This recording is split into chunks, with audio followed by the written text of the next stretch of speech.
खोपोलीला पोहोचलो तेव्हा दुपारचे 3 वाजले होते. आता परत तेवढं अंतर मागे यायचं होतं. मग मी पुढची ट्रेन पकडून अगदी वेळेवरच कल्याणला येऊन पोहोचलो आणि मग आता इथून पुढे. आता TSMT खोपोलीचा व्हिडिओ शूट करायला मी खोपोलीला गेलो होतो आणि खोपोलीवरून त्याच ट्रेनने परत मागे आलो आणि आता इथे कल्याण रेल्वे स्टेशनवर लँड झालो आहे. तर आता इथून मला वसईला जायचं आहे. तर वसईला जायला माझ्याकडे 2 ऑप्शन आहेत. त्यातला एक म्हणजे दिवा टू वसई, दुसरा म्हणजे दादरवरून वसई आणि तिसरा इथून कल्याणवरून वसई. आता त्याच्यासाठी कल्याणवरून ह्या टायमिंगला तर कोणती लोकल नाही आहे किंवा लोकल तर कल्याणवरून जात नाही. पुण्याच्या दौंडवरून येणारी एक्सप्रेस ट्रेन एक वसईला जाणार आहे. तर त्याच ट्रेनने आता मी वसईला जाणार आहे. Daund Indore superfast express maybe platform number 7वर लागेल. सो हा प्लॅटफॉर्म नंबर 4 आणि 5 होता. तर मला प्लॅटफॉर्म नंबर 7वर जावं लागेल. तर आता 6:24 झाले आहेत आणि 6:35चा टाईम दाखवतो. सो आता ट्रेन अनाऊन्समेंट झाली की मी खाली जाईन. कल्याण जंक्शन रेल्वे स्टेशनवर दादर CSMT रेल्वे स्टेशनसारखाच क्राऊड 24 तास बघायला भेटतो. लोकल ट्रेनचा क्राऊड तर आहेच, त्याच्यावर एक्सप्रेस ट्रेनसुद्धा 4, 5, 6, 7 प्लॅटफॉर्म नंबर वगैरे अगदी कंटिन्यूज अगदी धावत असतात. ट्रेन यायला फक्त 5 मिनटं बाकी राहिली आहेत, तरीसुद्धा अजून अनाऊन्समेंट चालू नाही झाली. ट्रेन झाली, अनाऊन्समेंट झाली, प्लॅटफॉर्म नंबर 7वरच येते.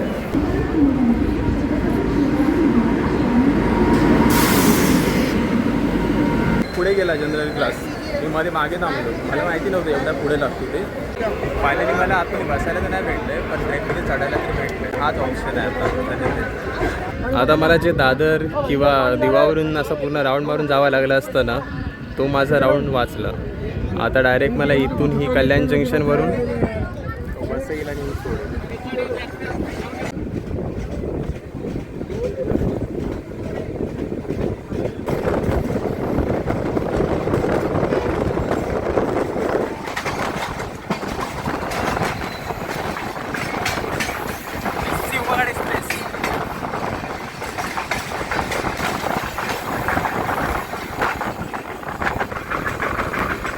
कल्याणवरून मी पहिल्यांदाच असा एक्सप्रेस ट्रेनने वेस्टर्न लाईनला चाललो आहे, म्हणजे वसईपर्यंत चाललो.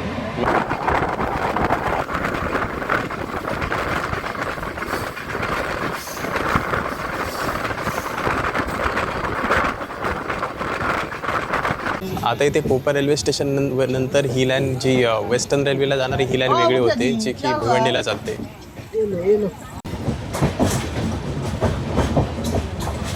आता आपण प्रॉपर कनेक्ट झालो आहे. जिथे आपली दिवा वसई मेमो जाते ना, त्या लाईनवर आता आपण कनेक्ट झालो आहे. आणि हीच लाईन आहे जी की सेंट्रल लाईनला वेस्टर्न लाईनसोबत कनेक्ट करते. म्हणजे साऊथ इंडियावरून येणाऱ्या राजधानी असतात, एक्सप्रेस ट्रेन असतात, ज्या वेस्टर्न लाईनला जातात, त्या सर्व याच लाईनवरून वेस्टर्न लाईनला जातात.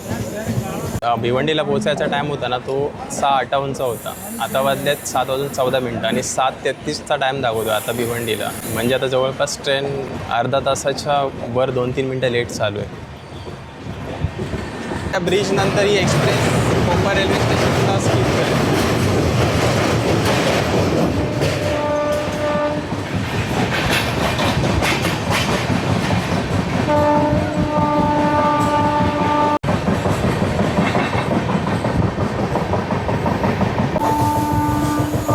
आता कवर करण्याच्या मूडमध्ये आहे वाटतं ट्रेन. आता कोपरवरून निघाल्यावर डायरेक्ट 80, 85, 87, 88 अशा स्पीडला चालली आहे. मला वाटतं वसईपर्यंत कवर करणार टायमिंग. कॉन्स्टंट 88च्या स्पीडला चालते. आणि आपल्या बाजूला दिसत असेल काम चालू आहे. जे मागे बोललो होतो मी, अपडेट दिला होता वसई दिवा लाईनवरचा.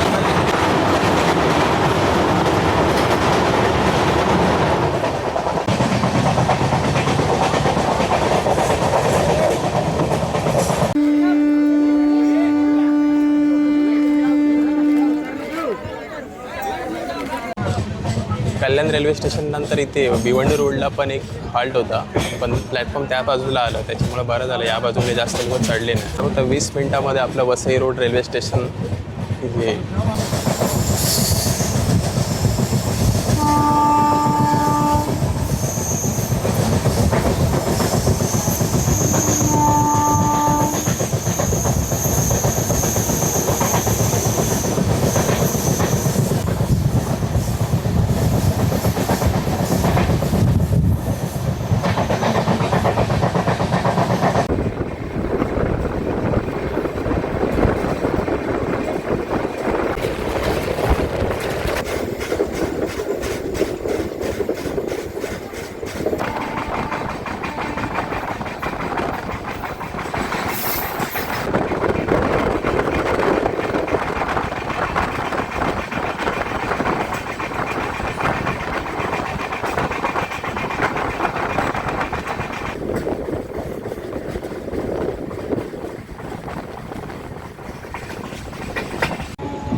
एकदम स्मूथली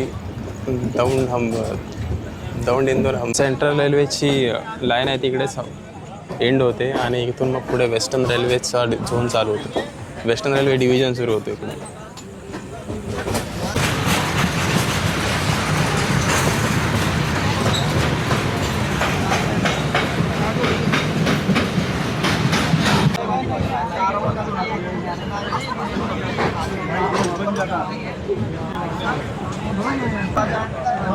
मी चढलो होते सगळ्यात पुढच्या जनरल कोचमध्ये चढलो आहे, त्याच्यामुळे आता ट्रेन एकदम पूर्ण प्लॅटफॉर्म संपेपर्यंत चालू राहील हा व्हिडिओ.